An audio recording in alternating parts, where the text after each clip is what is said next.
Semakin berkelas, menembus batas kepuasan berkendara.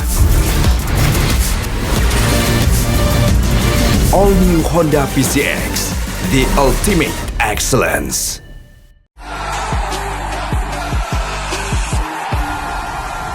Kemudian di kiri ada Victor Luis.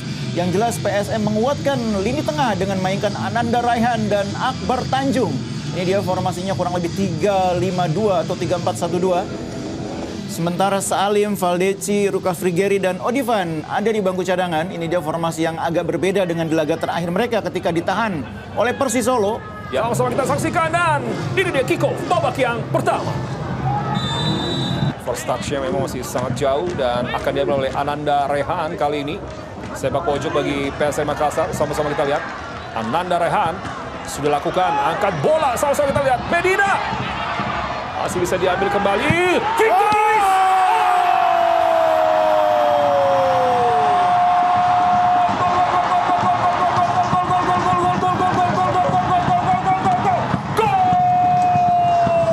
Posisi yang pas dari Victor Luis, tendangan keras.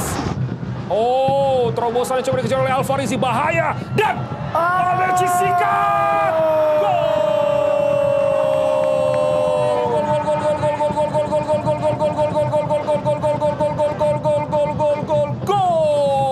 Ada di saat yang tepat.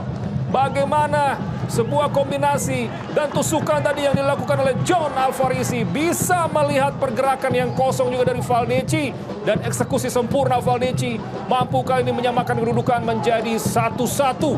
Oh, ini dia. Oh, bahaya pemirsa. Umpan Dalberto cepat juga langsung berikan bola dan oh, bahaya. Lolos pemirsa.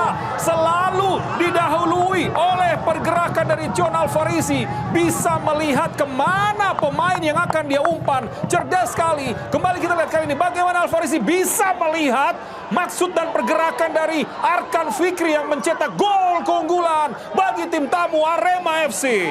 Ini gerakan latihan nih, Win. Karena nggak mungkin Arkan melakukan ini kalau tidak terbiasa dalam latihan ya. Menjadi faktor utama, menjadi kunci kemenangan tim tamu yang diraih oleh Arema FC di kandang PSM Makassar. Meskipun di babak yang pertama tadi PSM sempat unggul 1-0, tapi Arema membalikan keadaan di babak yang kedua. Jangan kemana-mana, kami akan kembali setelah pesan-pesan berikut ini.